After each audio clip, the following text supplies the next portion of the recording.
Nhasi ndoda kuti timbopinda zvedu mushoko tidzidze. Ndine subject yandinayo.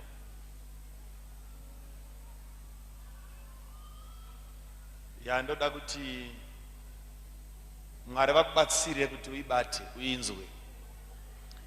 Ireve chinhu muupenyu hwako. Muri kuziva here kuti vanhu vazhinji iko zvino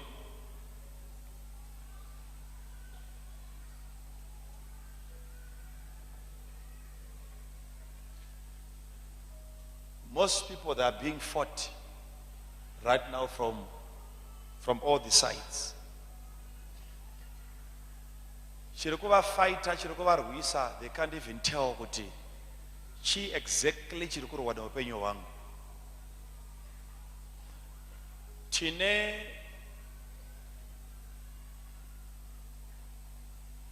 imwe spirit yandinofunga kuti tikagona kuiadressa zvakanaka tinogona kupinda muzororo,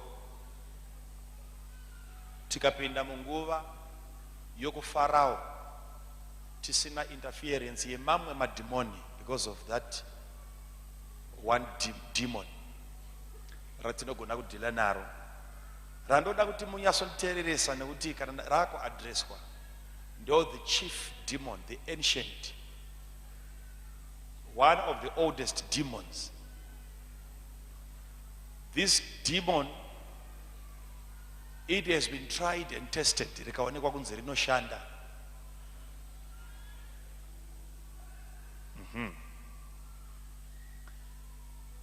Ndinoda kutsanangura pamusoro pe the highest level of pride.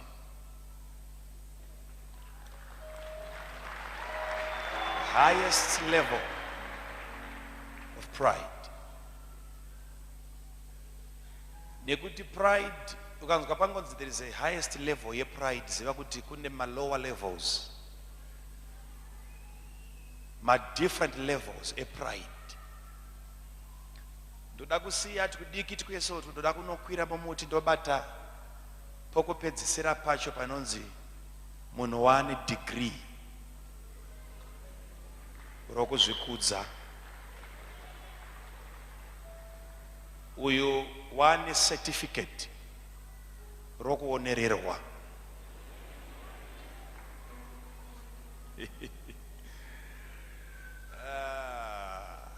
Saka tichaverenga scripture, ma scriptures maviri from different books dzandoda kuti uteererese, even kana uine Bible rako unogona kungozoti wasvika kumba upfuurira pamberi nekuverenga, asi regedzai ndimboverenga kuno iwe nyatsoteereresa. Reading yedu yekutanga tinoda kuti tiverenge kubhuku yaDaniel,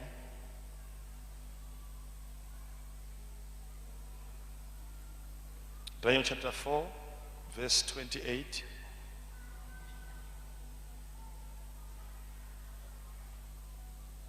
Togona ngosvika naye paverse ya 37. Chaverenga nchikurumbidza Daniel chapter 4 verse 28. All this came upon King Nebuchadnezzar at the end of the 12 months. He was walking about the royal palace of Babylon. The king spoke, saying, is not this great Babylon that I have built for a royal dwelling by my mighty power and for the honor of my majesty? While the word was still in the king's mouth, a voice fell from heaven.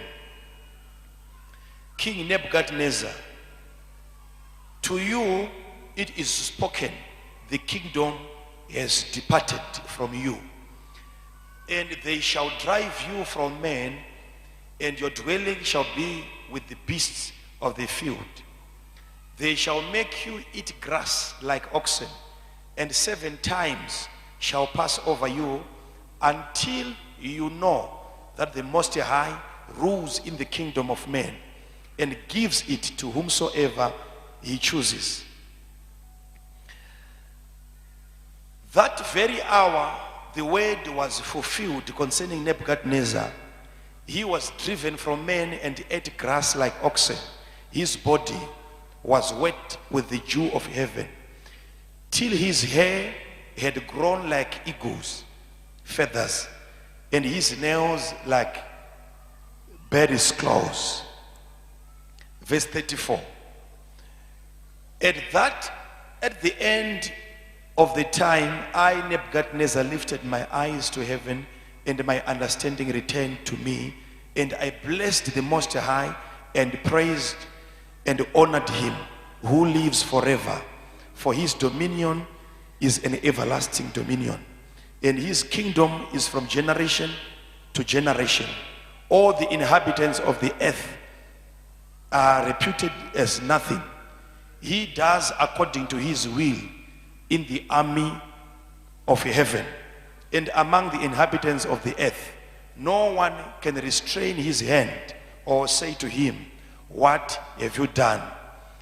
At the same time, my reason returned to me, and for the glory of my kingdom, my honor and splendor returned to me. My counselors and nobles resorted to me. I was restored to my kingdom, and excellent majesty was added to me. Excellent majesty was added to me. Now I, Nebuchadnezzar, praised and extol and honor the King of heaven, all of whose works are truth, and his ways justice. And those who walk in pride, he is able to put down. All those who walk in pride, he is able to put down.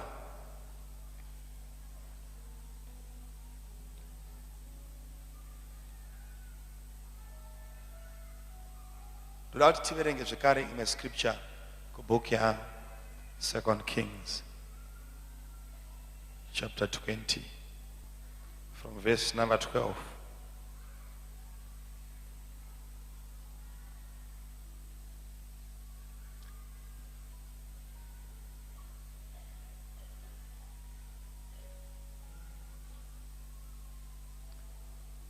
At that time, Baladan, the son of Baladan, king of Babylon, sent letters and presents to Hezekiah, for he heard that Hezekiah had been sick. And Hezekiah was attentive to them and showed them all the house of his treasures, the silver and gold, the spices and the precious ointment, and all his armory. All that was found among his treasures. There was nothing in his house or in all his dominion that Hezekiah did not show them. Then Isaiah the prophet went to King Hezekiah and said to him, what did these men say, and from where did they come from? So Hezekiah said, they came from a far country, from Babylon. And he said, what have they seen in your house? So Hezekiah answered, they have seen all that is in my house. There is nothing among my treasures that I have not shown to them. Then Isaiah said to Hezekiah, hear the word of the Lord. Behold, the days are coming when all that is in your house and what your fathers have accumulated until this day shall be carried to Babylon. Nothing shall be left, says the Lord. And they shall take away some of your sons who will descend from you, whom you beget, and they shall be eunuchs in the palace of the king of Babylon. Last verse, verse 19. So Hezekiah said to Isaiah, the word of the Lord which you have spoken is good. For he said, will there not be peace and truth, at least in my days?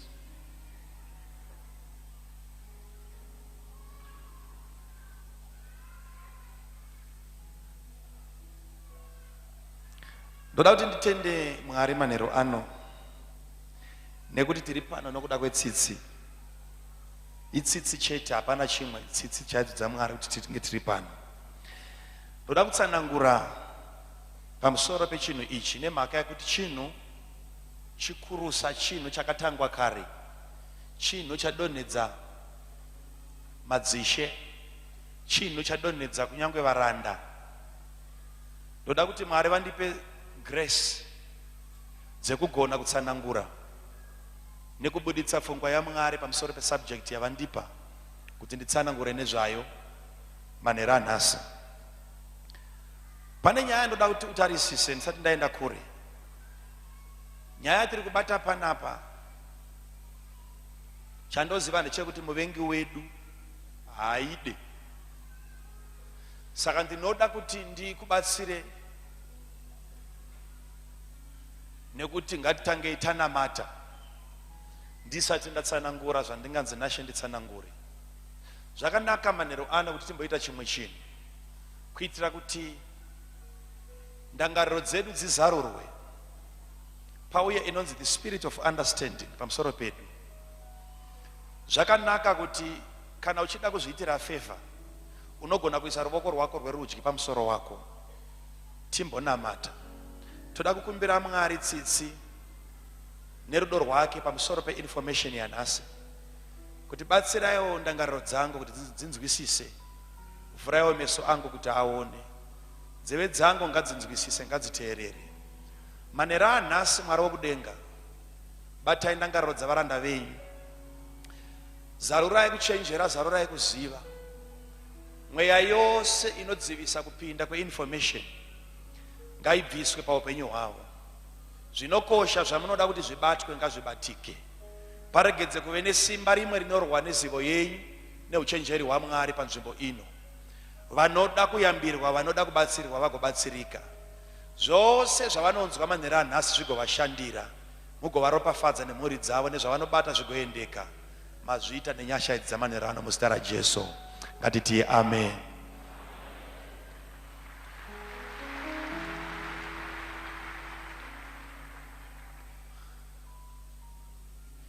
Ndanga ndichifunga kuti ndingadzidzise ndakaita zvekugara pasi here kana kuti ndakavata here kana kuti ndichimhanya here kuti ndinzwike. Asi nemhaka yekuti tanamata uchenjere kuti 3 seconds after prayer unenge watovarairwa kudhara. Ndoda kuti murambe makandipa attention yenyu. Ndiri kudhila nelevel yokupedzisira yokuzvikudza yandinoziva kuti Mwari already wakatotipa simba rekuti tikurire mweya iwoyo tirwe nawo tichikunda. Kana paripo pakadonhera vazhinji, isu tigoti Mwari wara tichitibatsirai kuti kana paripo pavakadonhera isu tikayambirwa kunzi ndo paperera vamwe, chitibatsirai kuti tigone kuyambuka ipapo. Chikonzero chekuti Mwari vatiudze kuti paperera vamwe kuti isusu tikasvika ipapo tiregedze kuperera ipapo. Saka ndoda kuti munyasonditeereresa chaizvo, hamene kuti ungagare sei. Ndava ini pano ndiri kushaya kuti ndoparidza ndakaita zvokuita sei. Nyasoteereresa. Chivi chakaitwa naSatani. Satani kusvika nhasi ndichitaura ndakamira pano, haasati anwa doro, haasati aputa fodya, anonwisa nokuputisa. Satani chakamudonhedzesa kubva kudenga, haana kunga aedzerwa ari mumba memukadzi wemunhu, haana upombwe hwaakaita. Kana kuine nyaya yakamuumburudza ikamudonhedza pasi panapa, kuzvikudza. Kuzvikudza ndo chivi chakanobatwa muna Lucifer. ukakandwa pano, ukamuverenga kubhuku yaIsaiah, Satani uchiita saari kuinterview achibvunzwa kunzi kusei wadonha, waiita saakaiswa microphone pamuromo achinzi kowawa sei, wadonha sei, nekuti ari kubvunza ana kumbofunga kuti zvingaitike kuti nepower rina Lucifer anganzi wadonha, kusvika zvavhundutsa munyori webhuku yaIsaiah should be chapter 14 wakubvunza kuti chadonhedza iwe nokukura kwawakaita chii, tigoyambira vamwe panyika pano vazvizive kuti chero vakanzi vaita simba rakaita sei, pride inokuburutsa chete. Wadonha sei, wawa sei, iwe wekunyengedza marudzi, from verse 12. How art thou fallen from heaven, O day star, son of the morning? Wadonha sei, chakuumburudza kudai chii? Ukaramba uchiiverenga inotanga kukupa zvikonzero zvasaka pride ionekwe ndava ibatwe nemishina, haibude pa-x-ray, haibude pa-scan. Chinosaka pride ionekwe, pride inzi yabatwa iri muna Lucifer. Unenge wakunoverenga uchinzi wa Satani achiti I will exalt myself, I will be like the Most High, I will ascend unto the heavens, I will upon the mountains, what I will, I will, I will, I will. Ukanzwa mavara ese anongoteedzana sevara ramuri kuona riri pape, I will ascend, I will ascend, I will, I will, I will. Uchiverenga mavhese wawo uchidzika panenge paine shoko rekungoti ndicha, ndicha, ndicha, ndicha, ndicha. Izvozvi zvese izvi dzaingove pfungwa chete dzekuti ndicha, haana kuroverwa kuzviita. Yakanobatwa iri pfungwa yokuda kusumudza chigaro chake kuti achibvise pano, ndava panapa ndo pakanga paine dominion yake. Nekuti Satani waimbogara muEden, he was the first person kugara muEden, mugadheni raJehovha.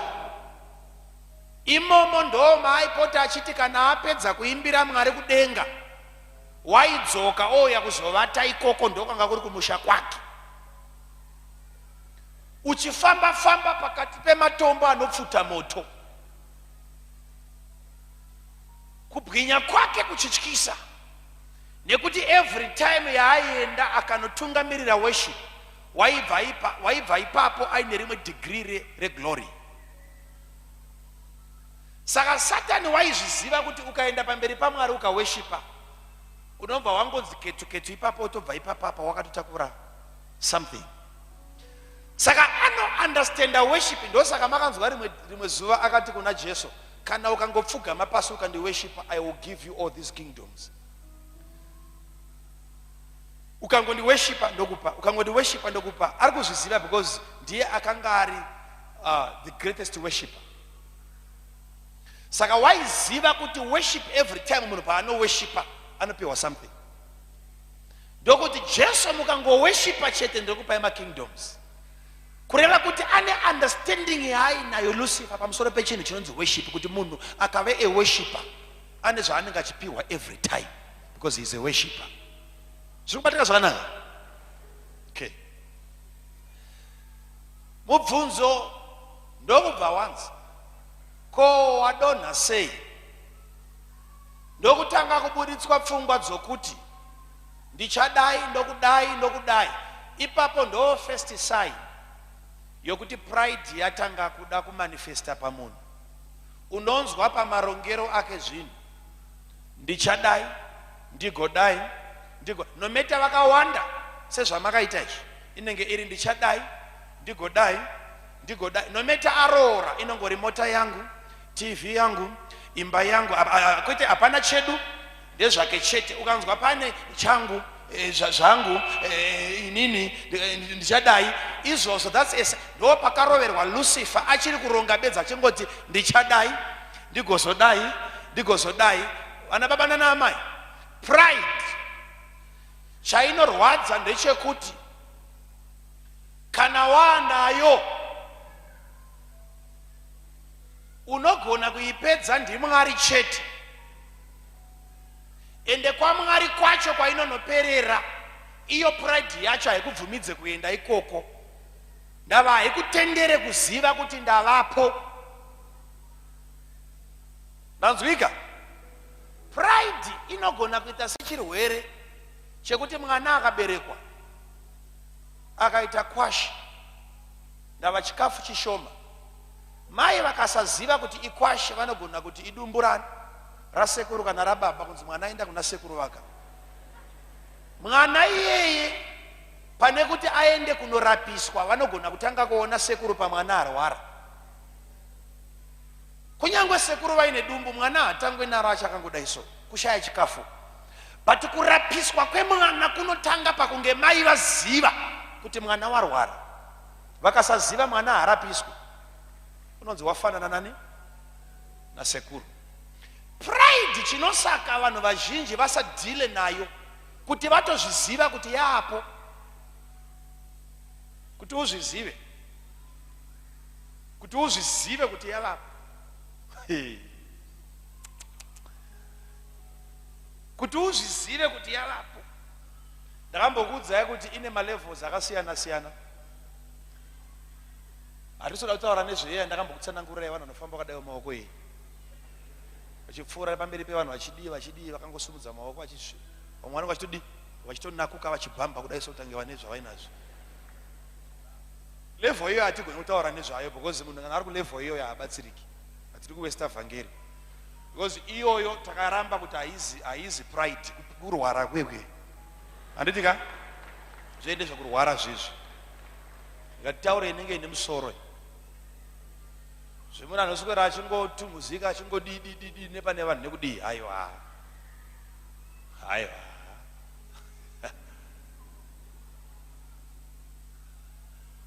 Zviye zvekungoti munhu aona vanhu otaura zvisingataurwa pangoungana vanhu akuita manyemwe. Iyo inonetsa pakungoti bedzi ukada kuzoona inosiitika. Vazhinji vakazoti manyemwe anenge edhongi pachigayo.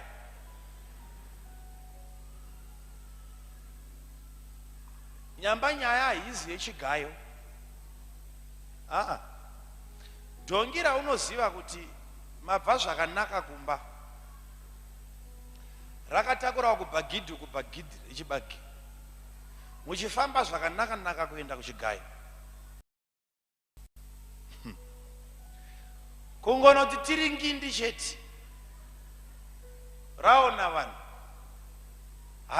kona kutaura ndo parinonzwa makumba ako vava kuda kumhanya. Rimbi waboridza muridzi wakati dzorai dhongi ukadi rigotenderera nekuseri kwemasitoro rigododii nekoko. Iyo wakangotarisa ipapo kumba kune vaenzi vakamirira sadza iro reupfu hwaenda kunogaisa. Kuti uzive chabata dhongi chii, kungosvika kwaro bedzi pavanhu rine zvarinotanga kunzwa kuda kutanga kuita zvinhu zvinyowani zvarisingasimboita. Ndokurwara kwatinotaura kuti ukaona zvinhu munhu achipota achinzwaro unokuda kwevanhu ane problem. Indori problem yekutoti iye mubatsirewo, itai zvoku musaparidze, itai kunamatira, udzai Mwari, ndiye anozvigona. Alright. Nyaya yandasumukira pano yandoda kuti munyatsoteereresa. Nekuti pride ine simba, ine force inopfuura yegravity. Zvekuti the moment pride yapinda mumunhu inomeka sure kuti direction yake kuenda pasi chete. Zvirikubatika? Rega ndinyatsofamba naye hangu zvishoma nezvishoma.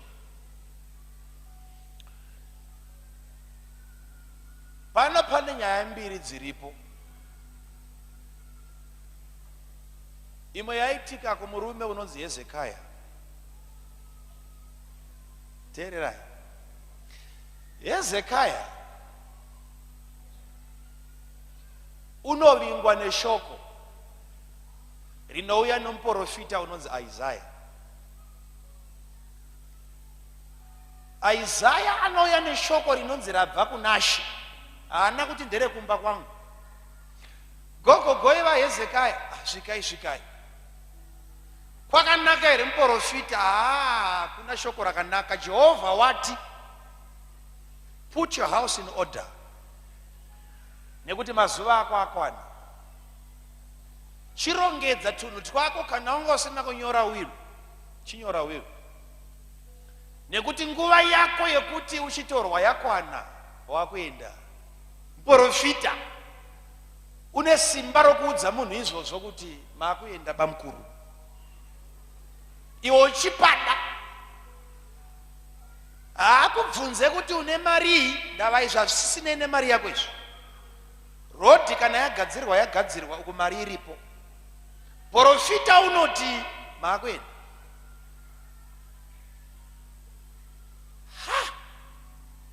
Wati kudi Isaiah zvikanzi gadzira musha wako. Ndo panonzi na Isaiah ina njagari shoko marinzwa ndakuenda. Isaiah ndokubva abuda. Ndoda kuti uramba wakanitereresa. Isaiah ndokubuda. Hezekiah ndokusara ndokubva atendeuka. Iye anzi gadzira musha wako. Ndokusara ndokubva atendeuka ndokuenda kumadziro. Ndokutanga kutaura naJehovha. Uyu muprofita ari kuti munhu wandasiya zvichida kutonyora nyaya dzake pasi.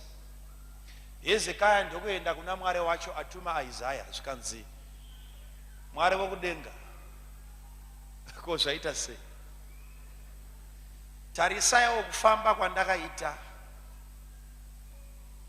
Ndatadzei. Ayo, ngataura ndatadza chii?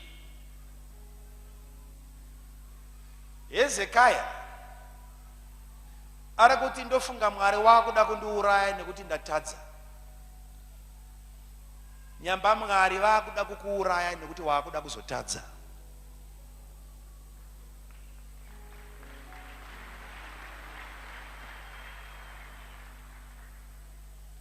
Vanhu vazhinji ndosaka muchiona tine problem. Munhu akaita zvakanaka hatichada kuti anzi afa. Unoziva here kuti munhu akanyanya kunaka kwake haazwenyi. Unoziva, alright, unoda kuti Mwari vamutora anyangara. Sei moments anenge akanaka munhu ndo amusingade kuti Mwari vange vainaye. Zvinonakirawo kunyangwe nekwaanoenda. Ndimbotaura nyaya ya Hezekiah. Zvikanzi naye Mwari, inga ndakafamba zvakanaka koma akuda kundiurayira chii? Aiwa ndinzwirewo tsitsi, aiwa tidaro ndinzwirewo tsitsi, ndakafamba zvakanaka, moyo wangu wakatendeka pabasa renyu. Mwari ndokubva vanzwa munamato waHezekiah. Mwari ndokubva vadzoka kuna Isaiah, havana kutaura naHezekiah. Kunyangwe Hezekiah atarisiswa life yake ndokuonekwa kuti shuwa akafamba zvakanaka, shuwa anga asiri dzotsi, shuwa anga asinganyengeri, but Mwari vakaramba vachingonzwa kuti handidi kutaura naye. Iye chake kutaura naMwari, but kana Mwari vakuda kutaura naye havataure naHezekiah, vanodzokera kumuprofita. Kunyangwe iye akarurama. Nameka ndanzwika zvakanaka ipapo sanaenda kure. Onai, Hezekiah ane minamato inogona kunzwikwa naMwari, but ana Mwari usingade kutaura naye. Kuti Hezekiah azive kuti kunyangwe akave mambo ane zvese zvinodikanwa, but voice raMwari hauriwane nekuti uri mambo, rinoonekwa nomuprofita. Hezekiah wapedza kutaura naMwari, Mwari ndokubva ataura naIsaiah. Zvikanzi Isaiah, munhu iyoyo wawati agadzire musha haasi kugadzira kunamata izvozvo. Saka ndati ndakumudzosera ndakumupa mazuva 15 yes dzokuti ararame. Saka dzokera unomuudza ndo pano panonetsa vaprofita manje ipapo, nekuti unotumwa unoprofita chimwe chinhu usati wasvika kumba zontsidzokera unoprofita futi. Isaya ndokubva adzoka zvikanzi Hezekaya ndadzorwa naMwari, zvanzi wapiwa mamwe makore 15, zvikanzi naHezekaya okay ndinozviziva sei kuti ndapiwa 15. Zvikanzi naIsaya Ishe wati pane chiratidzo chaanogona kukupa nekuti wachikumbira, aidha kuti zuva richaenda kumberi nokukurumbidza kana kuti richadzoka kumashure.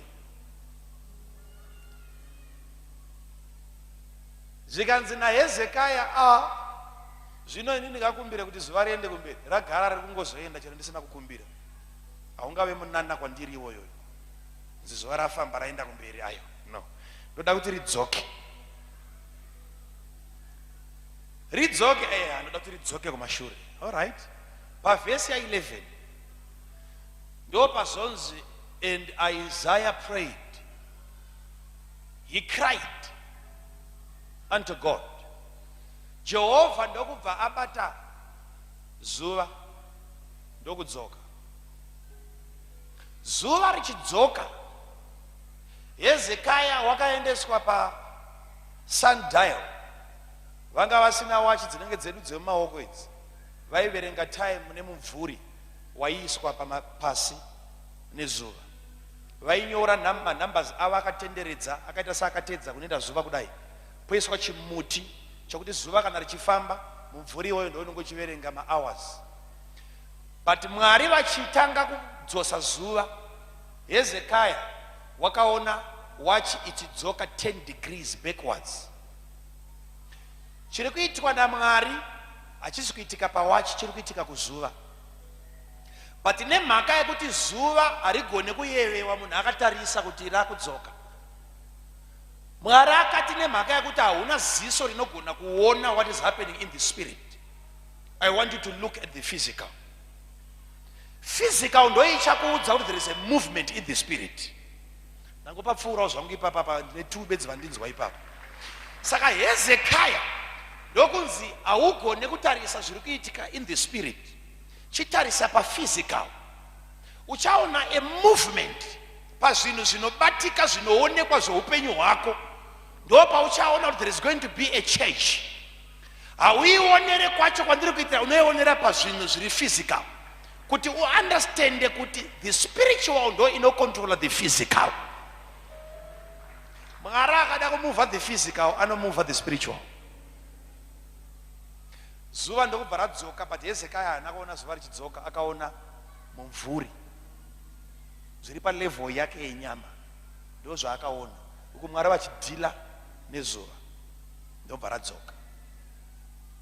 radzoka tabva taenda pachapter yedu chaiyo.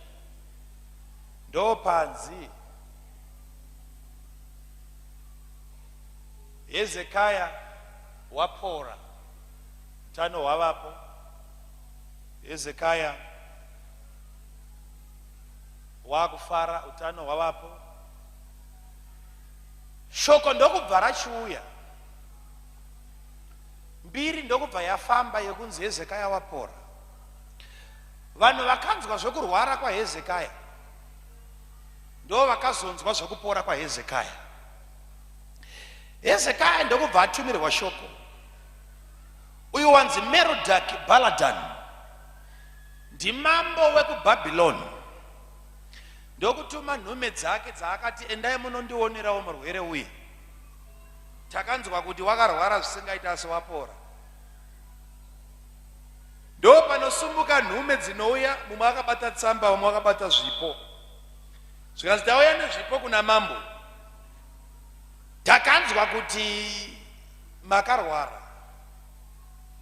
asi zvino mapora Hezekia ndo paanofara achivaona vachiuya ndokupiwa tsamba yabva kuna mambo ushekawo itsamba yabva kuna She ndokuibhedhenura so ndokuti akakuverenga apedza kuverenga akaona mapasuro ari kuburutswa pamangamera zvinhu zvichiiswa mumba kwakanaka kwamauya zvikanzi tatumwa naishe wei Hezekia ndokuvafarira kunati munyatsoteereresa Hezekia ndokuvafarira zvikanzi naHezekia okay mapedzera kusvika pedza handei panze ndokunzi navo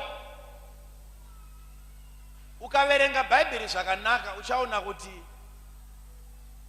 nemaspice vakaratidzwa pamusoro yamai toda kumbopindawo mukicheni nevaenzi ndokunoratidzwa nezvinobikiswa naamai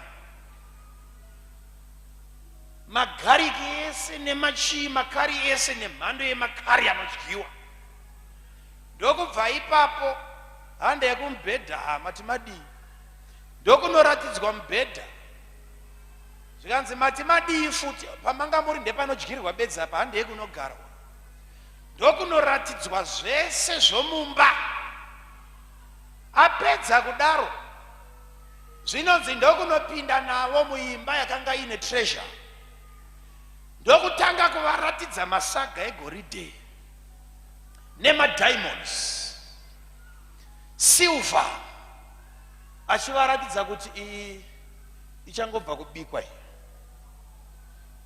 mukabata munonzwa handitiri kudziya ichangopinda hande pano vachiratidzwa zvese apedza izvozvo ndokuramba achinzwa kuti pachine jinja futi rekuda kuti vanhu vaone zvikanzi hande munoona zvombo ndokubva vadungamidzana ndokunopinda mugomba ndokutanga kufamba vari munyika iri pasi vachiratidzwa matenka nepfuti maAK zvese chimwe nechimwe chakanga chirimo ndokuchiratidzwa vari kuratidzwa zvinhu izvi rudzi rwakavengwa naMwari Israeri pese paichaenda kunorwa ichashandisa zvombo izvozvizvi Hezekia ndokufarisa ndokunopinda nomuvengi wake muimba ine zvombo ndokubva vaona zvese rinotora mapikicha nefoni vachingokwenyana vachifamba vari imomo vachiona shamwari maka patapinda nazvandamaka tazokona tikadai zvikanzi ndaona nyamba Isaiah muprofita haana kana musi wane wakambonzi uyauonewo zvombo asi Isaiah neziso rechiprofita ndokutevera mugomba imomo ndokunoona Hezekia dziri bhizi dziri kushamisira dziri kuonererwa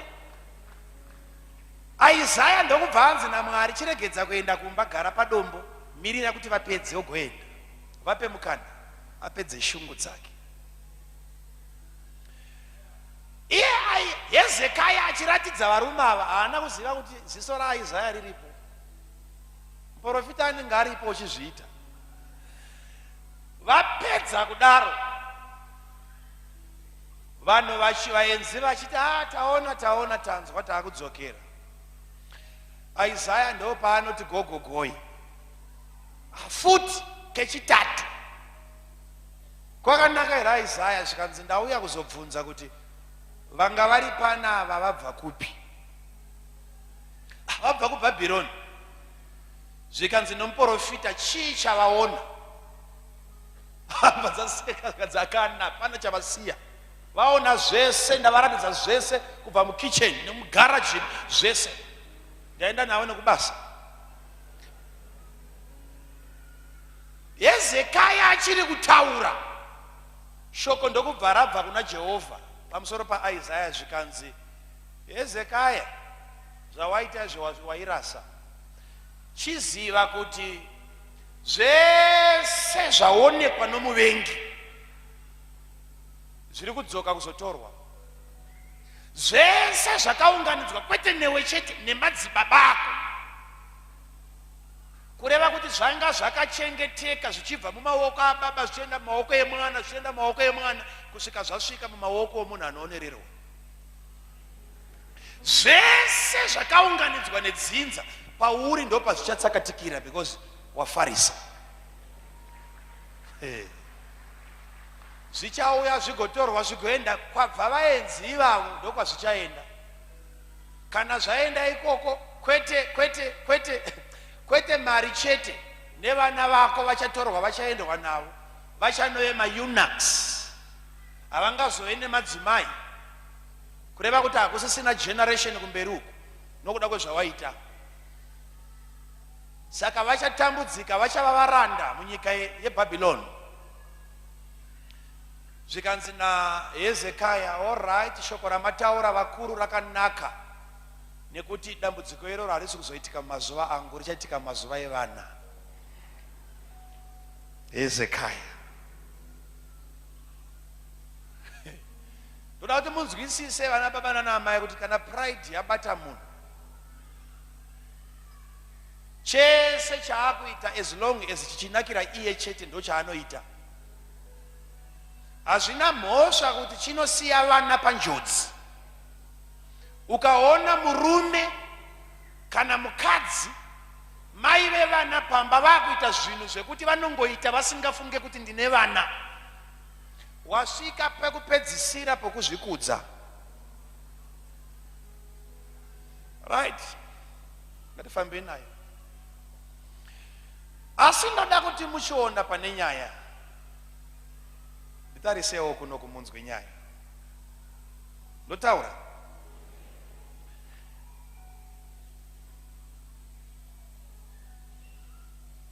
Hezekaya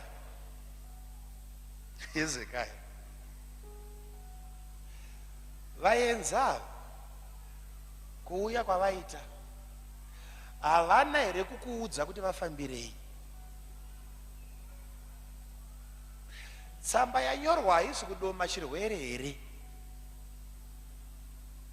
Havana here kuuya kuzoona kuti zvamambenge muchirwara mazopora? Havana kuuya here kuzokukorokotedzai pamusoro penyaya yeurwere wamapora? Hezekaya, kwawa kusumuka uchienda nevanhu uko, panamba kukumbira. Pavasvika vanhu ava havana kutaura nyaya yavafambira, utafambira kuzoona utano.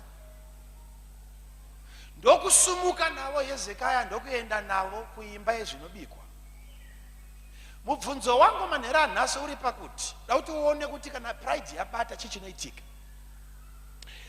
Hezekaya ndokutora vanhu vauya kuzoona zvakaitwa naMwari, ndokuenda navo kunopinda muwarehouse, ndokuvaratidza magrenade.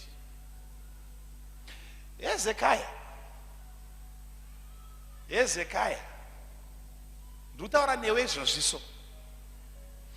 Uri kundiudza kuti kurwara kwawakaita kuti uzopora wakaridza pfuti? Zvawakuratidza vaenzi vauya izvi ndo zvakashandiswa kuti upore? Mwari akaporesa, haana chake chakataurwa.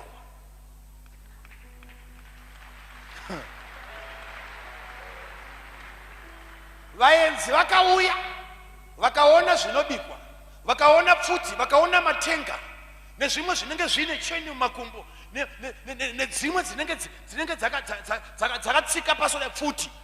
Ndo dzavakaratidzwa ndokudzokera vakazara pfuti mumusoro, but havana kutsanangurirwa Mwari unoporesa. Ndoda kuenda newe Samuel. Uri kundiudza here Hezekaya kuti kupora kwako kwese kune chekuita nezvawaratidza vaenza? Nyamba Mwari pavakaporesa vaida kuti kunyangwe nevari kuBhabhiloni vazvizive kuti kuna Jehovha unomutsa kunyangwe anga akufa. Mwari ndokubva anotinha vanhu kuti vauye kuzozvinzwira pamunhu wacho akarwara, kuti chii chakazoitika warwara, ndokubva varatidzwa pfuti.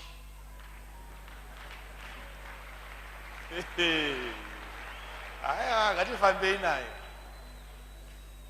Dhimoni iroro uri kuona here kuti vaenzi vakasvika pakudzokera kumba havana kuendwa navo, even kunoratidzwa wachi yakarasa kunzi uyai muone zvakaitwa naMwari. Kuwachi havana kuendwa navo. Ndiri kunzwika? Zuva kuti ridzoke pavhesi ya11 panonzi Isaiah wakatochema kuna Mwari kuti zuva ridzoke, but zita raIsaiah harina kumbobuda. Vaenzi vakasvika pakudzokera vasina kuziva kuti kwaIsraeri kune muprofita unodzosa zuva. Vakadzokera vachiziva makatiraiti nemaraja, zvimakari nezvombo zvehondo. Hezekaya ndokunyarara.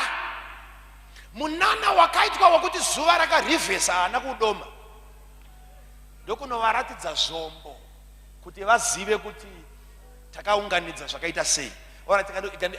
Ndiye newe ku-application ikaramba iri mubhaibheri vamwe hamuinzwisise. Highest level yepride ndeyekuti Mwari unokuitira a miracle. Wapedza kuperforma a miracle, vanhu vachiuya kuzoona zvaitwa naMwari kwete newe, unonanga navo kudhigiri rako kunovaratidza. Iwo uchinyasoziva kuti kune vamwe vane madhigiri anopfuura iwayo but vari kufamba netsoka. Ukatenga motikari, vanhu vauya kuzoona motikari, vari kuperera padzidzo yako nekuchikoro kwawakaenda nematicha akakuticha, but Jehovha haasi kudomwa pamotokari iyoyo. Highest level yepride. Hezekaya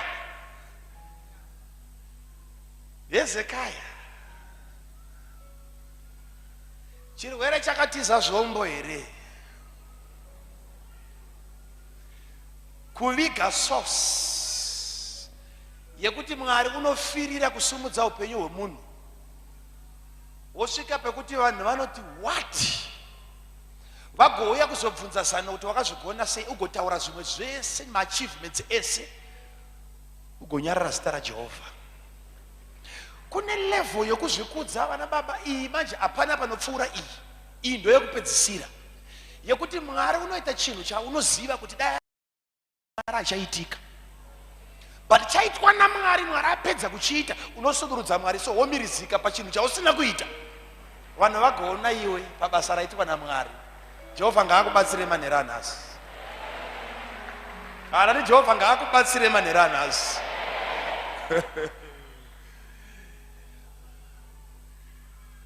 Kana zvichiitwa needucation, chiri kundinetsa ndechekuti kuna akadzidza kupfuura iwe wasiri kuzvigona. Kupasa kwako kupasa wai.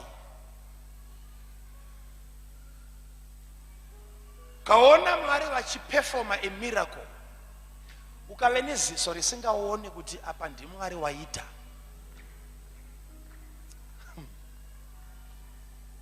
My God, my God, my God. Mwari ukakuitira chinhu, alright, Mwari ukakupa chinhu chaanofunga kuti musi wandinomupa anoumburuka nokutenda. Ona kuti kunyangwe akupa chinhu ichocho hapana glory inoenda kwaari. Ndosaka muchiona even mwana akanzi aenda kunodzidza, mwana anobvanzi abuda mhiri kwamakungwa wakudzidza kana kwaAmerica, zvemuno matisi kuda ndobva aendeswa kunze. Mwana agodzidza agoita madegrees agodzoka, adzoka unoona bedzi even nepapati pacho mhando yevanhu vanokokwa ipapo. Zvinokuudza kuti havatoziva kuti education yemwana yakabva kupi. Vanokokana ivo vega vane mari vanozivana vane mabasa akadaro. Kana wani mufundisi anoonekwa ipapo kana kupiwa mukana kuti ataure. Uku kwese uko ndiMwari waipasisa mwana. Kana zvanaka Mwari unosudurudzwa pogadzikwa vanhu.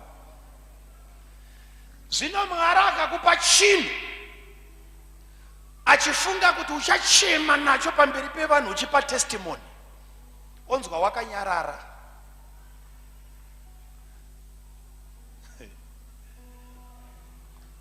Kana riri zimotokari rinenge rine madhoo 7,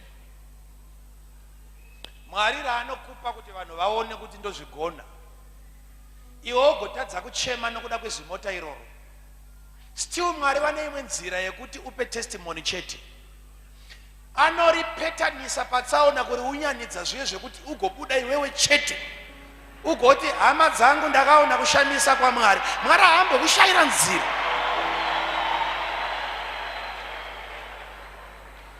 Mwari vakaona kuti haugone kuvakudza nemari, vanoita kuti uvakudze nenhamo.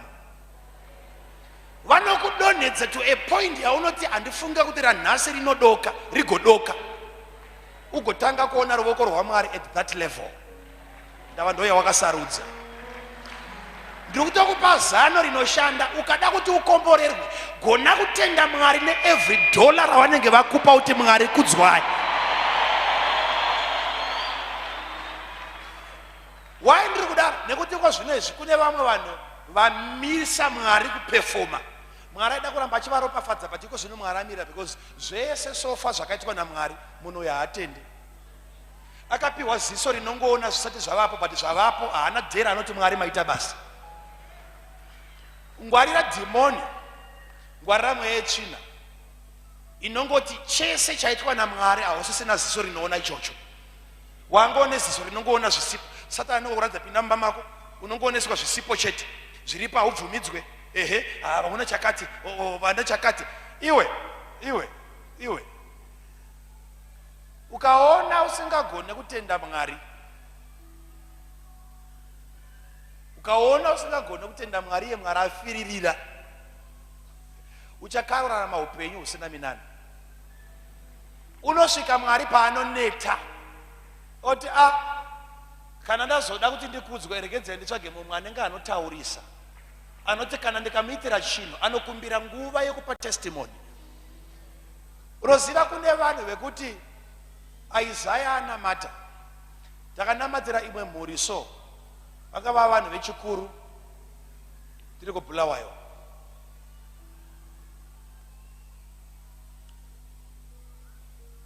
Vachena musoro,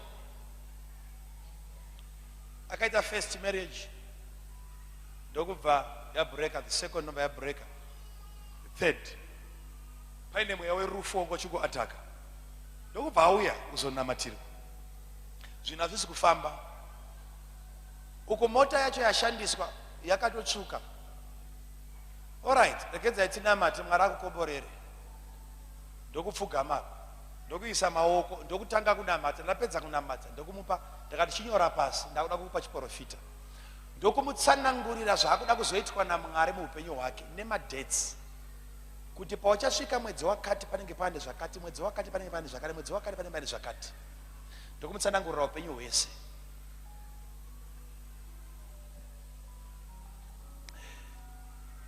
Pangopera mwedzi inenge mitatu, message yakapinda ndeyekuti ndikutenda Mwari, ndeyekuti pastor, ndawana 300,000 US.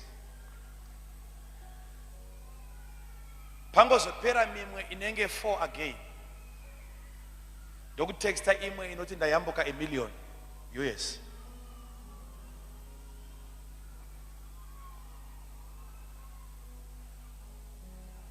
Ndopatakaguma kunzwa nsambazonzwa futi kuti zvakazofamba sei. Kuti miracle iyo iitike, munhu yaana kutexta wakaita kuuya. Miracle yaitika, pastor anonetsa kubata.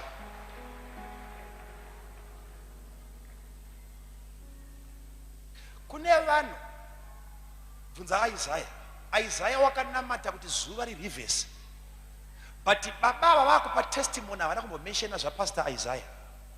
Kune vanhu vekuti even ukaisa maoko 4 hours wakamubata so, miracle ikaitika, hambofa akaitrace back to the man of God. Anongofunga kuti zvaitika. izvozvo Isaiah ndokubva anzi naMwari, shamwari dzokera, mira udzokere. Vaenzi vakadzokera vasina kuona wachi, vasina kuudzwa nezvaIsaiah, vasina kuudzwa zvaMwari unoporesa varwere, vaudzwa zvimwe.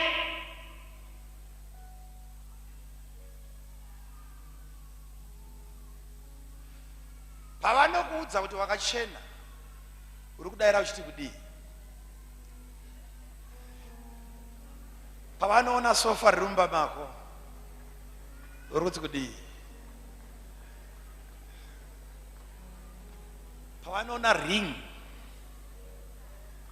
uri kuvati kudii? Pese panouya vaenzi kuzoona zvinhu zvako, panenge paine vatumwa vanonga vachifamba vari padhuze vachida kunzwa bedzi kuti Jehovha uchadomwawo here zita rake ipapapa.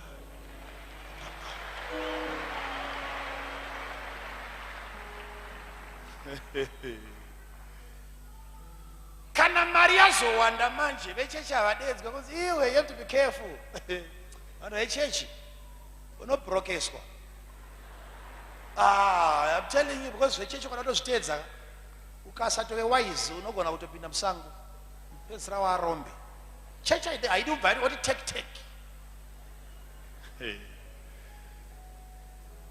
Yamba ndokuna Mwari wacho akaita kuti musvike pamasvika. Akada kuzviratidza kuti ndini anozvigona. Alright, tine vanhu vakawanda vari panapa vanoda kuitirwa munana naMwari, but even Mwari akaita munana havana ziso rinoona munana.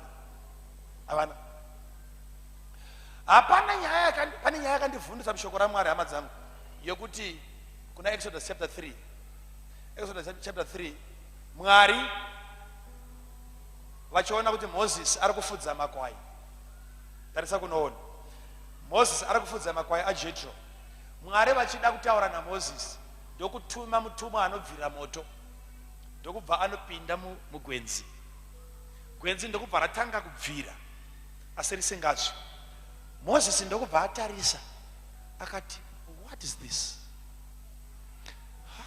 What? Let me turn aside and see this great sight, a great wonder. Moses ndokubuda murodhi yake akati, rekedza ndiende ndinoona kuti chii chinoshamisa chakadai. Okay, are you listening? Chasaka Mwari vabvirise gwenzi risingatsvi, kuziva kuti Moses kana dzake dzakakwana anofanira kuresponda kumiracle.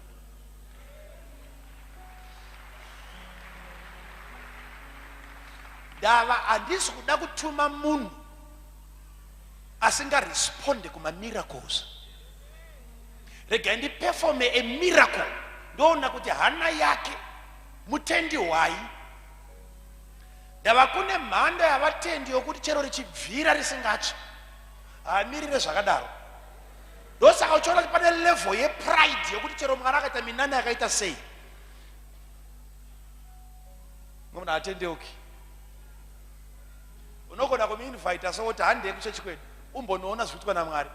Zuva raunouya naye ndo Mwari paanoita zvinhu zvekunge amen amen, but the next Sunday haadzoki.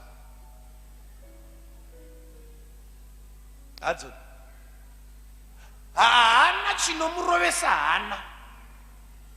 Gwenzi richipfuta pamashizha asingatsvi haamirire izvozvo. Mwari ndokubva vati ndoda kuona kuti anoita sei. Ndokuona Moses atenda akati, henalo uyu anoshandika naye uyu, rekedza auye. Ndokutanga kufamba Moses achienda kusvika pai, zvikanzi naMwari, Moses, hana nokubva yarova pamusoro pezvendaona ndaakunzwa, bvisa shangu dzako. Moses, Mwari ndokutanga kuchimupa basa, because he responda to a miracle, to a sign. Yanga ichazove a great sight ndeyekunge Mwari vapfutidza gwenzi asi munhu oramba achingoenda aisara achishamisika ndiMwari. Ndo life iri kuraramwa nevamwe vanhu vari pano vekuti even Mwari akavarwira, even Mwari akavachengeta, havacheuke,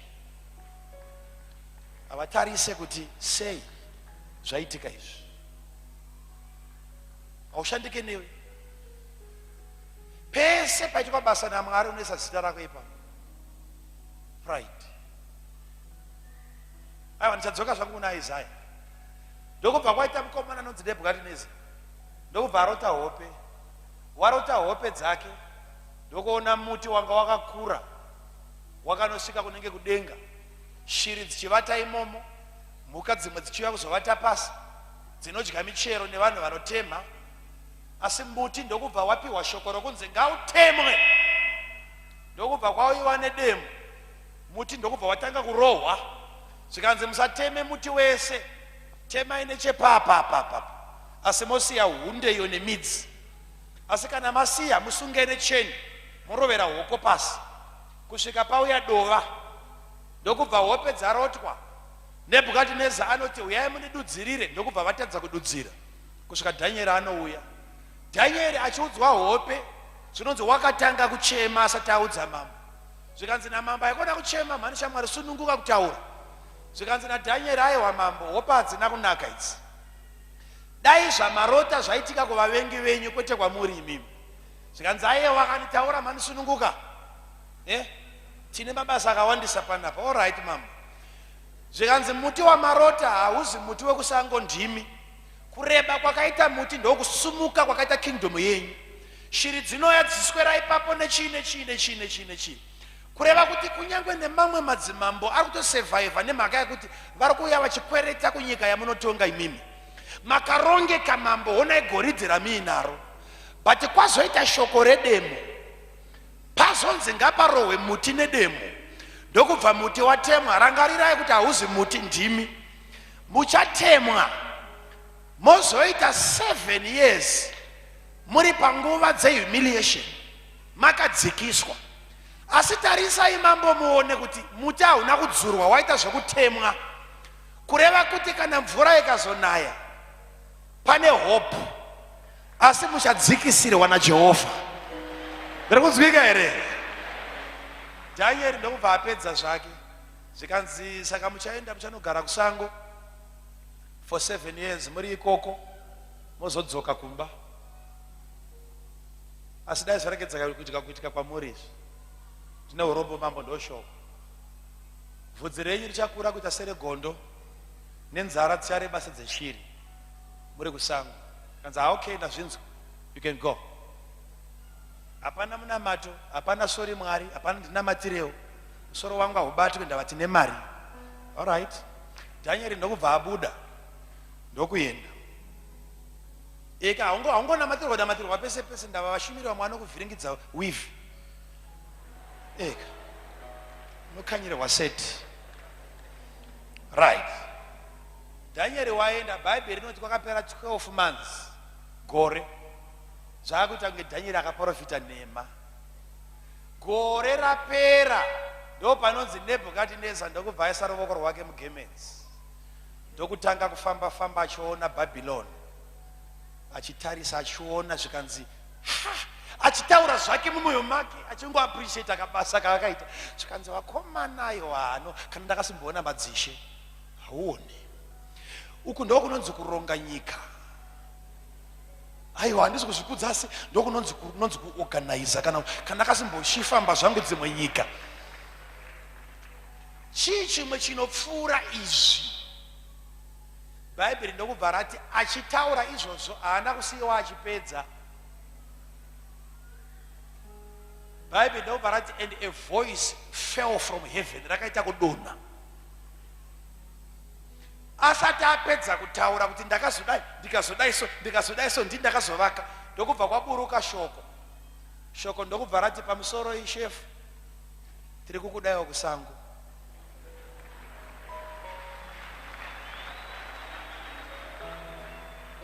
Kusango kune zvikanzi hande chibvesaidza mini nadzo idzi. Yato hoi, kudozama kubata, kudodii, mambo akutorova vanhu. Randanda kusango. Ikoko kusango ndokubva kwanochovhwa kwete 7 days, 7 years. Mambo asina kudzoka. Kusvika bvudzi, ndava harina anogera pana anogona kutera nechigero ikoko. Bvudzi raiswa mishonga. Nzara dzaitumirwa vanhu vanouya kuzogadzira. ndokurembera sedzeshiri, vhudzi ndokurembera samapapiro egondo. Mambo kwete benzi, mambo kwete muranda wa mambo, mambo vacho. Ndopa ndakaona kuti kana Mwari vakuda kupedza pride, outako yacho vanoti uya kumafuro. Kana Mwari vazofunga nezvako, anzouya ndokutanga kufura sora remusango, achinzwa kuti manje uyu usko ndonofamba, aita zvekurangarira kuti nezuro ndakafura kupi. Achindima cheche chaifamba manje agomukira akananga ikoko, kuswera nemhuka kusvika mhuka dzisamutize. Mambo waitonga Babyloni nyamba 7 years dzese idzi hadzisi dzekungoti Mwari varikuda kurwadzisa. Vari kuti Nebhukadhineza, kana wakavaka Babyloni nekuti wakafunda, chande yekusango chinyasovaka futi. Kana uriwo wakavaka,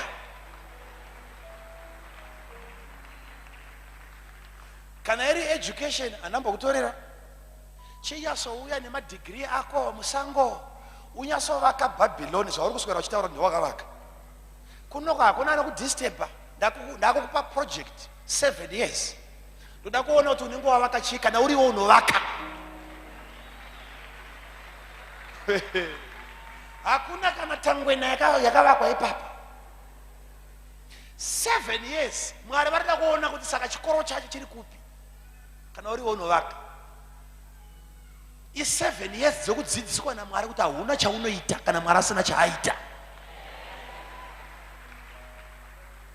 Ndokutanga kufura sora munhu waiti chikafu chake chaitanga chaongororwa, wakudya sora. Ukainzwa manje achitaura pa, ari kuinyora setsamba yaari kuudza vanhu kuti hei vanhu kwese kwese panyika inzwai shoko rangu ini. Akupa iri testimony. Zvamuri kuita zvepride izvi ndakambozviita. Anoti ndokubva ndaendeswa kusango, asi 7 years dzakati dzapera, ndakasumudza meso angu kudenga, ndikati denga rina Mwari, ndiye unotonga panyika, ndiye unovaka kana akasavaka vavaki vanovaka pasina. Ndakasumudzira zita rake. Pandakatanga kutaura izvozvo, brain dzangu ndokubva dzadzoka mandiri. Ndikati Mwari kudzwai munogara nekusingaperi, chamunoita hapana nokubvunzai, ruoko rwenyu runoshamisa, kingdom yangu ndokubva yadzoka futi. Paakatanga kutaura izvozvo, nyamba chigutswa chii chakutanga kutungira. Saka ukaona munhu ane pride akatemwa, anoendeswa for 7 years kurenje. Iwewe wacho wazosara ukagara panzvimbo yake, ziva kuti haana kudzurwa nemidzi, akagona kukonfesa zviri right ari ikoko, ari kudzoka panzvimbo yake. Nanzwika? Pride hainetse hama dzangu, pride hainetse kudhila naye Mwari unoigona. Ndaigara ndichitaura ndichipa illustration iyoyo kuti Mwari akaona kuti iko zvinozvi pastor uyu wakuzvikudza,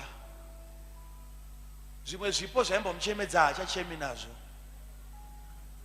Zvavanoita Mwari hazvinetse, ndekuti iko zvinoteketa nemotikari ka mota tumasutu handiti azongokupa bhanduru remavheji, unongotora uchingokandawo.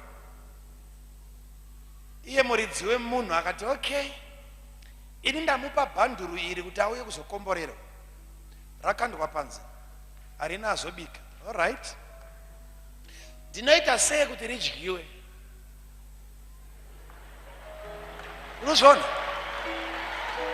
Ruzona Mwari vanotanga kukurova imwe skuna yaunoshaya kuziva kuti agokudzikisa masuta agopera, ugodzoka kulevel yebhanduru remavheji, ugotanga kuita rokufunga saDavid aiti ndiri kufunga mvura.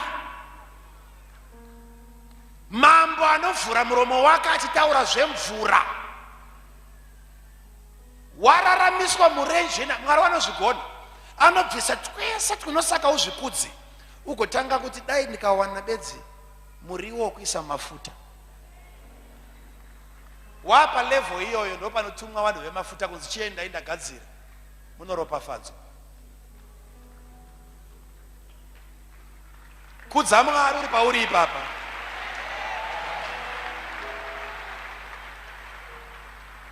Ndati kudza Mwari uri pauri ipapa.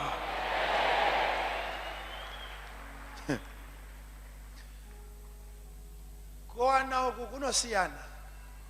Une paunobva pamba usina chawadya. Mazuva anoverengeka. Kana mine chamatozongowanawo.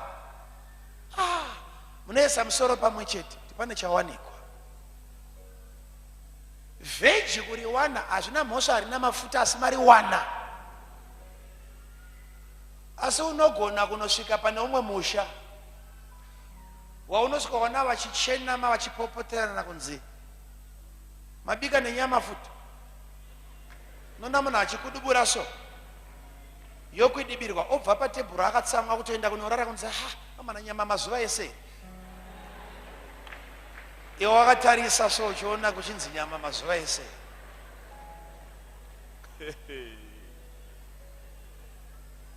Ivo pavanenge vachizviita vanenge vasingadade. Aiwa, iwo ndiwo unenge wakaomerwa chete neupenyu. Vanenge vachingotaurawo zvavanenge vachitaura, havazozivawo kuti pane mumwe akadaro. Asi ndiri kuti vanhu vazhinji vari kureizwa naMwari to a certain level. Vasvika ipapa havasi kugona kuzopfuura ipapa. Nekuti vari kutadza ku-acknowledge the presence of God, participation yaMwari musuccess yavo.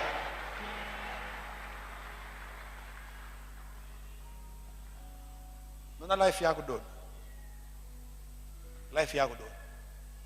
Ndosaka ndine every time ndichimira panapa ndichikuudzai kuti form 4. Ndinoitira kuti muone Mwari.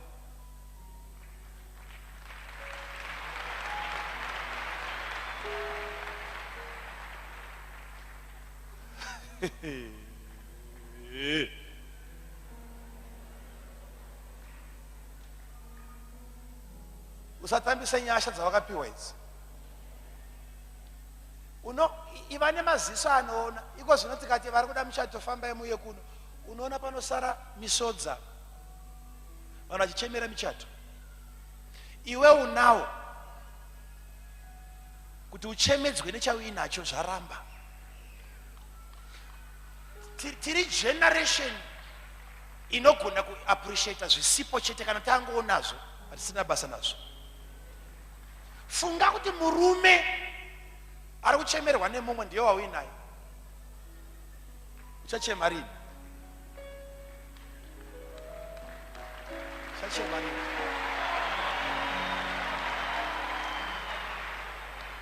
Ukaona vachinamata so vachikumbira Mwari dai Mwari andipawo, kana Mwari wacho azomupa, chiona mabatiriro anoitwa murume wacho.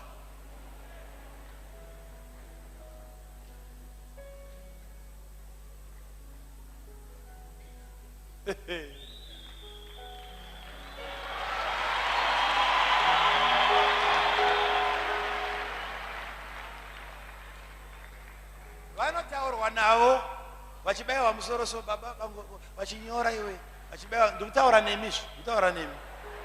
Chii chamunonyora ipapa ndichitaura? Zvino kuno makazomboonekwa nababa usenimerizo. Ane nyaya yaaitaura, mai havaitaurisa. Vachitaura baba vachipindura kusvika baba vati all right, chitaura. Ndoba baba wanyarara. Zvikanzi aiwa, vataurei, haiperi. Baba vati zii. Mai vazama. Ndokaenda munzeve zvikanzi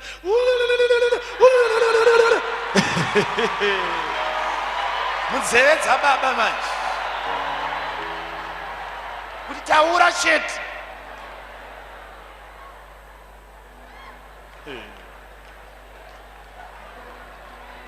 All right. Kana murume achikunetsa kudaro hauna kumusha. Rongedza zvoenda.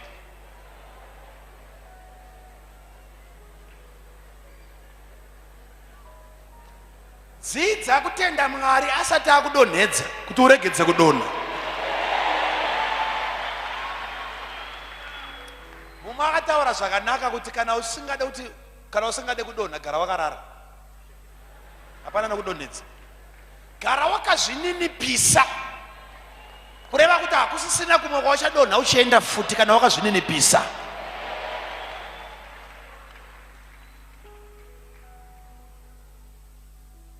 Unosumuka muupenyu, asi pese paunosumuka denga rinenge rakakutarisa. Ngarutaurire zvimwe zvinhu hama dzangu. Sometimes tinotestwa, each level yatinopinda Mwari unotitesta level yepride yatanayo. Ndo zvinodetermine kuramba richisumuka kwedu kana kuramba richidonha. Rimwe day ndakavingwa nomumwe munhu. Ndakuda kutodriva motikari. Misodzi yangu yakazobuda. Akandivinga, terirai. Akandivinga. Ndakuda kudriva. Ndombasokubata dhore mota. Zvikanzi munhu waMwari, ndokumbirawo kuti muburuke. Ndokubva ndaburuka.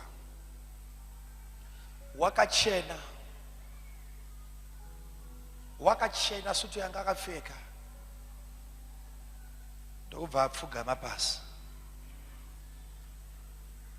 Zvikanzi ndokumbirawo chinhu ichi kuti musandirambire. Ndikafunga kuti ari kuda munamato, ndikati handirambi. Ndokubva aisa maoko ake pasi. Zvandakaita izvi. Zvikanzi handisi kukumbirawo munamato, ndokumbirawo kuti mungoisa tsoka dzenyu. Kuisa tsoka pai. Zvikanzi tsikai maoko angu. Ndikati washayei. Ndikati chokutanga chindiregererawo nekuti ndavimbisa kuti ndichazviita, asi zvawakumbira chisumuka ndikunamatire. Ndokuramba achichema ngati sumuka ndikunamatira ndomana munamatira. Ndikati Mwari watokunzwa, chiendako.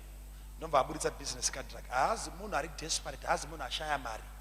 Munhu une zvese. Kadi racho. Asi zvese zvaitwa izvi, nyamba ari kuda kuonekwa haazi iye ndini. Ipapa pamunenge makamira pamota mwakapfugama denga rakadongorera, kune level yagadzirirwa Makandiwa pati kuri kunzi mutestate. Toda kuona level yepride kuti yasvika papi.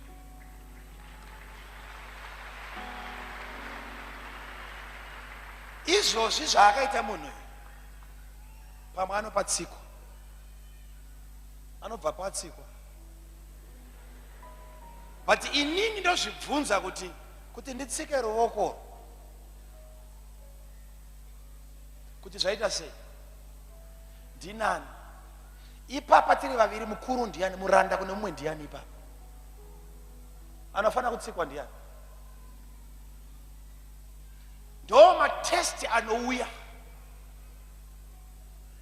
Wako kuti murungu, murungu, murungu. Zvitenda kuti wa murungu.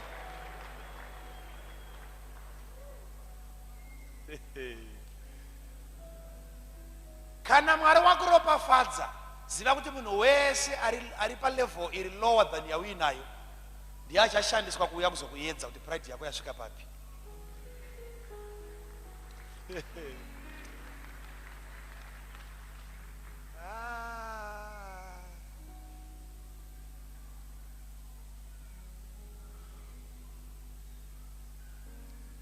Naye Mwari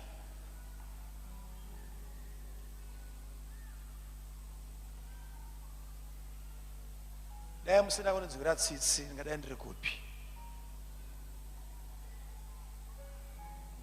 Nguva dzinobuda misodzi yako uchitarisa kunaka kwaMwari, uri mumba wakarara so kufunga kuti alright, kuverenga nhamba yemagumbeza wakafuga. Ende ari mumba haazi akafugwa chete, kune mamwe akarongedzwa.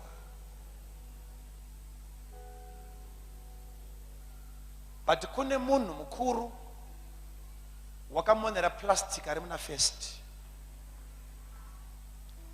Uchichinzwa chando uri magumbezi matatu kunzwa mai wedzerai rimwe matatu. But kuna asina ari mu street. unoda kuzokudza Mwari kana zvaita sei? Mwari achatendwa kana aita sei? Mwari achatendwa kana wafamba nei? Ndati Mwari achakudzwa kana wadyei?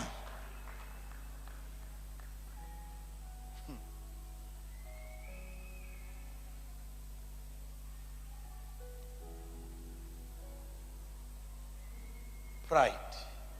Highest level ye pride ndeyekuti paita Mwari chini unoisa zita rako ipapo. Takutopedza. Panopera kuzvikudza pakuti Mwari ndiye aita. Yoti ndini. Unenge mukomana akadedza Jesu kumuchato, wine ndokubva yapera.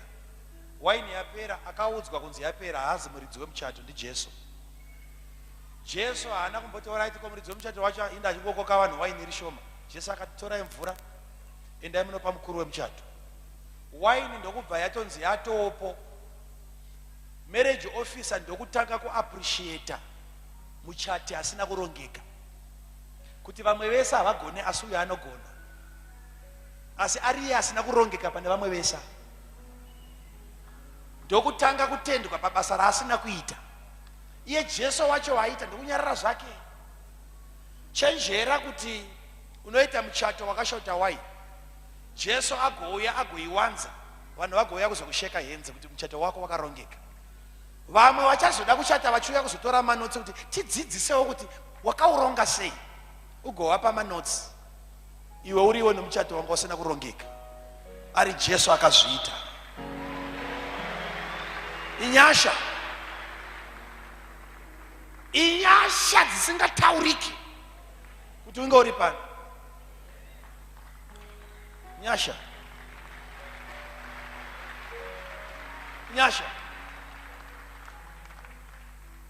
Ndosaka ndichigara ndakataura shoko rekuti mvura ikaramba ichinaya hakuna anombofa akaona kunaka kwayo. Mwari akada kuti vanhu vatende kuti mvura inokosha, anoivhara, haivhuri, anovhara, haivhuri, anovhara. Ndironzwika? Ndiri kunzwika? Ukanogara kwaAmerica for 20 years uri ikoko, haumbofa wakaona kukosha kwamagetsi.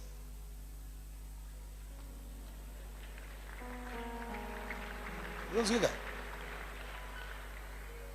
Chiripo haumbofa wakatenda. Chinondoti kana chavharwa unzwa okay. Paanozonzi adzoka unoona nevakuru vese vachijamba kunzi adzoka. Nezera rako iri unofarira magetsi. Uri kuzoona kuti Mwari akada kuti unzwe nyasha anodzibvisa ndokuti udzinzwe. Dzikaramba dziri paumbofa wakadzinzwa. Zvininipise bamukuru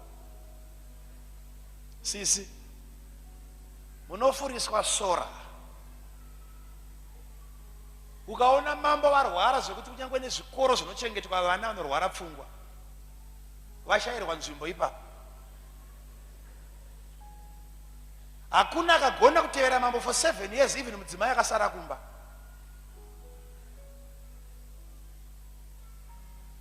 Mwari vachidhila nepride. Kana uri padenga denga pehupenyu uchizvikakanyadza uri ipapo, ziva kuti pasi pawakabva pachiripo. Hapana kuvharwa, pachiripo.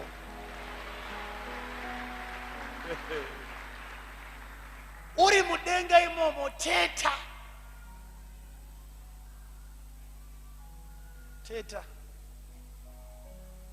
Teta uri mudenga imomo. Pota uchicheka geji yako yefuel.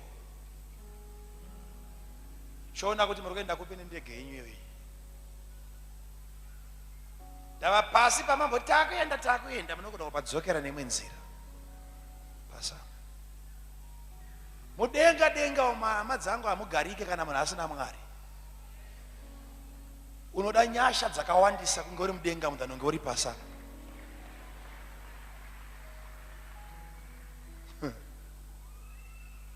Iko zvino tine vanhu vari pano vane zvigumbu, chero zvaitwa naMwari haappreciate, chaitirwa mumwe haappreciate kusvika chaitirwa iye. Haumbonzwa kuti pana Mwari aita chakati kumunzwa muromo wake uchivhurika kuti Mwari anoshamisa. Ani enda pameeting yavo yekupera kwegore vakutsanangura zvakaitika, akupa report, ndopa uchaona kuti hapana kana Mwari ndiyega akaita izvozvo zvekuti Mwari ndivo vavaka Bhabhironi vapedza vega. Vamwe vakuru voya vachirova vakachipfuva kavo kuti bu zvonzi ndini ndakavaka, kati okay handei unovaka futi handei.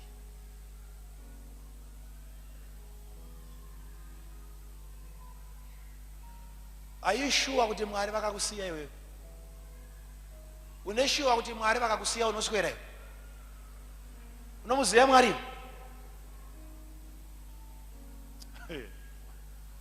Uruda kuti paridze dzimwe dzekuti ujambe uchidi ipapo pane nyaya. Tine vanhu vekuti even Mwari akaita mamiracles akaita sei, they don't appreciate. Hausitomboona vanhu vakadaro, unosvika pari so? Ndakasvika pane umwe bvunzaya mai, ndakasvika pane umwe ndichinyasoda kumuconvinsa kuti azive kuti Mwari vanotaura. Unomuudza zvese kubva kuzita rake, kwaabva kumba, dambudziko rake, hama dzake, zviri kuitika muupenyu hwake. Wapedza wamupa chance, anzi okay, ndachida kukuona pane nyaya ndinaida ndimutaura nemi yakati. Pabuda zita nemutupo. Nezuro taitaura nevamwe amai tichivaudza zvinhu zvakaitika kudhara, tichitaura zita romunhu nenhamba dzechitupa dzemunhu iyeyi. Nezuro tiri paHighfields. Asi izvozvo kune munhu wekuti wadoma zvese izvozvo haavhunduki kuti azive kuti rabva kupi zita. Kune mazita mangani munyika, mabhillions mangani emazita, vamwe 2 vamwe 3 ropikwa rako. Ipapo pacho papikwa nemuprofita hapakuvhundutse. Ukaona uri muprofita uchidhila nemunhu akadaro ane hana isingarove, regedza kuisa munamato wako ipapo. Uri kuwesta mamiracles. Enda kuvanhu vanoappreciate. Rega ndikuudzei principle zvatinotichwa naMweya Mutsvene ndezvekuti kana waakudhila nevanhu ukaona munhu asingaappreciate simba raMwari, usaise munamato wako ipapo. Ndanzwika here? Haashamisike, anenge anozvigonawo zvinenge zvagara zvinoitika, munenge makarangana. Munhu auya achigwesha so upenya huchafamba kumunamatira, anosumuka pamusoro apa. Hapana Mwari anotaura. Anenge akutokutyira kuti akakuudza mafigures unomukwereta. Pastor havazoudzwa zvese. You see? Okay? Iko zvino zvipanapa tine list randinaro muupenyu hwangu remazita. Tinoaziva nadzimai vangu. List so remazita evanhu. List vaigwesha vachiteerwa nenhunzi kudai. Kungoisa munamato, denga ndomba radaira, upenyu ndomba wasumuka. Vasina kana one service yavanouya kuzogara panapa vachinzwa ndichiparidza, kana one. Because vanenge vari busy. Some of us we are busy. Mave busy nenhamo manje apa maa busy man.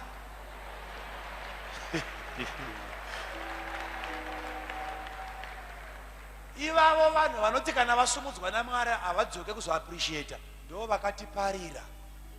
Iko zvinezvi Mwari wakutyira isusu akufunga kuti pamwe tinogona kudaro. vanhu ivava vakapa Mwari pfungwa dzisina kunaka.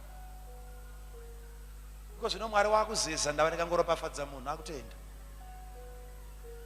Hezekiah akaudzwa kunzi uchapora after 3 days uchaenda kumba kwangu. Uri kuporera kuenda kuchechi. Wapora uchaenda kumba kwangu.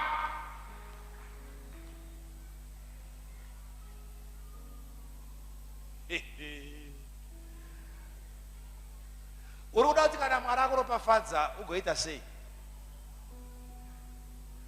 Uda kuita sei? Toti wasumuka wapa musora, uda kuita sei kana waipa? Kakata vamwe, kakata vamwe. Ndikunzwika?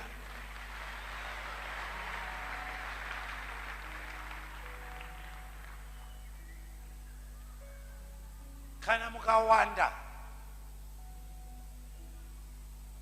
nesapoti yaJehovha inowanda, because ndege yako yatakura, ndege yako yakaloda, haizi cargo,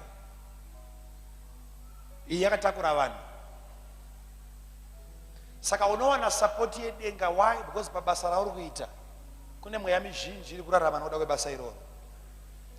Saka Jehovha unokuchengeta, Jehovha unokurwira. Usati waburutswa kubva ipapo ndoda kuti ugone kumbotenda Mwari. Ukaona uchitadza kutenda Mwari nokuda kwezvaatombokuitira, izvozvo zvega zvekuti uri pano makagara zvamakaita izvi, makabata ballpoint uchinyora manotsi. Kuna ari kugomera iko zvino. Munhu mukuru waunonzwa vanhu vachifara kunzi nhasi ambodya kona yebhanana, kunzi iri riri papa iri, haatombodya nhasi kona yebhanana. Murume mukuru iwo uri pano zvako, izvozvo hauzvione. Ukatadza kuona zvauinazvo izvi, Mwari ane imwe nyika yanogona kukuendesa kuti ugone kuzomaappreciate. Ndosaka muchiona vanhu vazhinji havagona kutenda Mwari neutano, vanogona kutenda Mwari nehealing. Ndosaka Mwari achitanga avasiya vamborwara.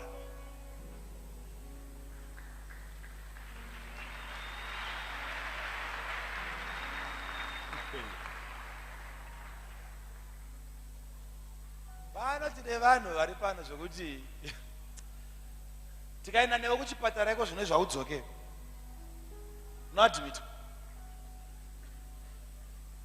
Ipapa nevamwe vari kufunga kuti havarwari, hauna kungoongororwa chete. Une zvinhu zviri kuitika mauriko zvino zvekuti tikaenda newe haudzoke. Asi uri pano uri kukuza vhangeri. Why? Ndava upenyu hwako hwakabatwa neruoko rwaJehovha. Chirwere hachigone kukukanganisa. Ndava Mwari vakaisa ruoko rwavo pamusoro poupenyu hwako. Ndiri kunzwika here zvakanaka naka?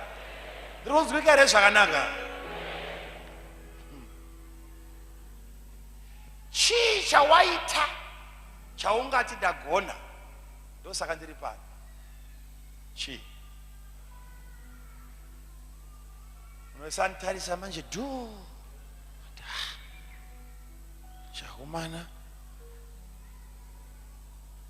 kuita here koko manje turegedzere kutaura wakanditi ndichida ewa taura, but ndiri kuti chenjera kuti even Mwari wazviita hauna ziso futi rinoona.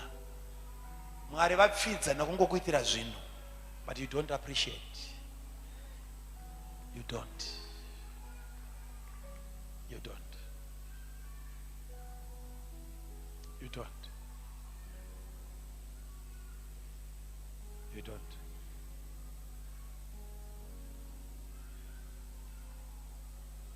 You don't.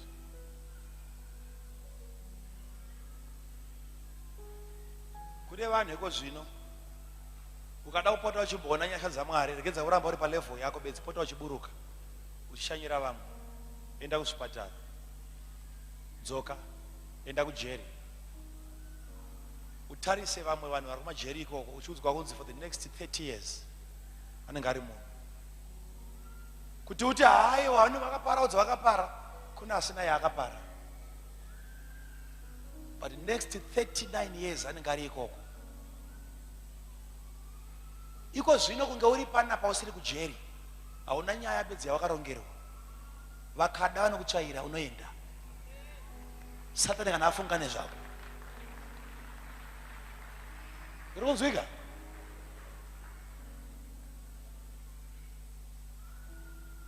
kune vanhu variko eko zvino vekuti ukasvikapo Mwari vachitaura nevanhu ndokudza kuti uyu ana mhosva uyu ana mhosva uyu ana mhosva ashaya mari bedzi yekupa lawyer akashaya anomiririra vamwe havana mukanwa makagadzirwa kuti vagone kutaura vakasara ikoko vanogona vane mukanwa makachenjera vakadzoka tine mhondi dziri mumisha nematsotsi ari mumisha tigoita vanhu vari innocent vakavharirwa iko zvino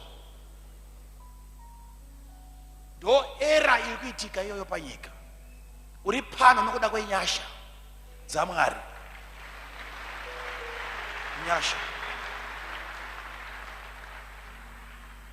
nyasha idzi tofana kuappreciate Mwari manhero anhasi tikangomutenda bedzi nokuda kwezvaakaita tikamutenda nokuda kwezvaakaita ari kuzoita zvimwe ndati tikamutenda nokuda kwezvaakatoita ari kuzoita zvimwe